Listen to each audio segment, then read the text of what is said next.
حضرت شہربانو، حضرت زین العابدین اور حضرت زینب سلام اللہ علیہم، ان تینوں کو ایک اونٹ پہ باندھا گیا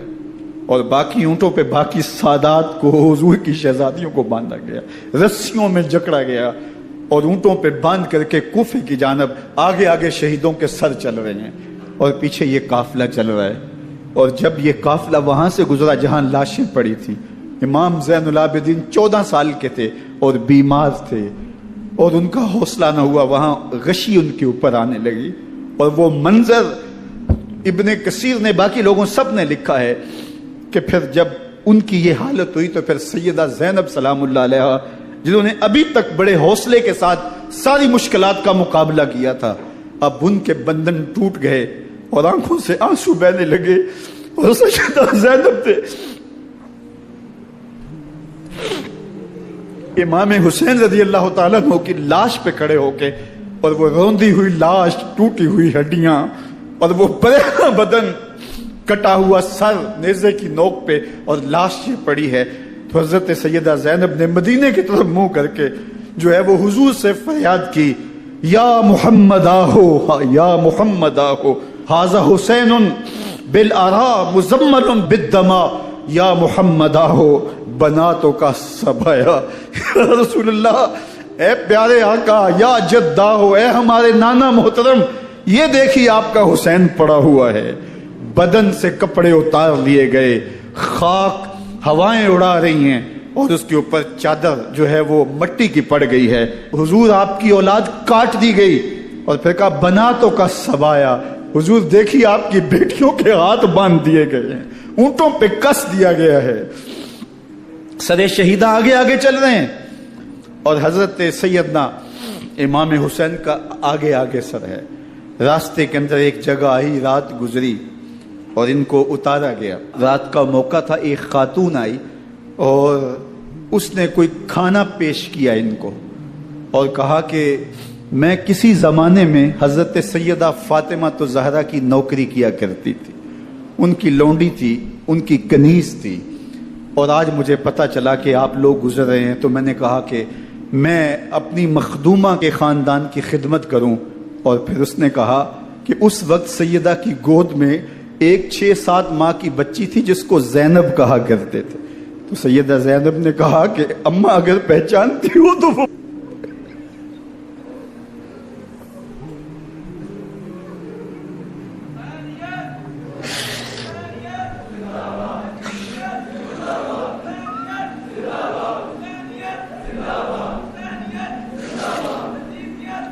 یہ تاراج اور لٹا ہوا کارواں پھر وہاں سے کوفے میں کیسے پہنچا، اور کوفے کے اندر سیدہ زینب سلام اللہ علیہ نے وہ یزید کے دربار میں، ابن زیاد کے دربار میں وہ جرأت آمیز جو باتیں کہیں، اللہ اکبر، زینب کی زبان میں علی کی خطابت بول رہی تھی، اور پھر دشمن اور دوست سارے رونے لگے، اور وہ کیا دل گداز منظر تھے، اور پھر یہ سروں کا قافلہ اور سادات کرام کا مشکیں کسی ہوئی ہیں اور اونٹوں پہ باندھے ہوئے، ان کو وہاں سے پھر قادسیہ اور قادسیہ سے پھر دمشق یزید کے دربار میں پہنچایا گیا، اور وہاں سے یہ لٹے ہوئے خانمہ برباد تاراج لوگ مدینہ المنورہ میں کیسے پہنچے، اور اہل مدینہ نے کیسے استقبال کیا، اور وہ منظر کتنا دلگداز تھا جب اہل مدینہ زینب سے پوچھتے تھے زینب حسین کہاں ہے؟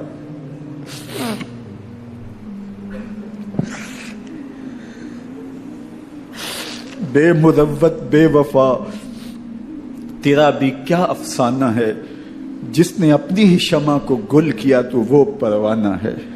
اپنے پیغمبر کے شہزادوں کو اور اپنے پیغمبر کی شہزادیوں کو جو دکھ اس امت نے دیے، یہ کائنات کی ایک انوکھی داستان ہے۔ اللہ ہمیں اسوہ شبیری پہ عمل کی توفیق عطا کرے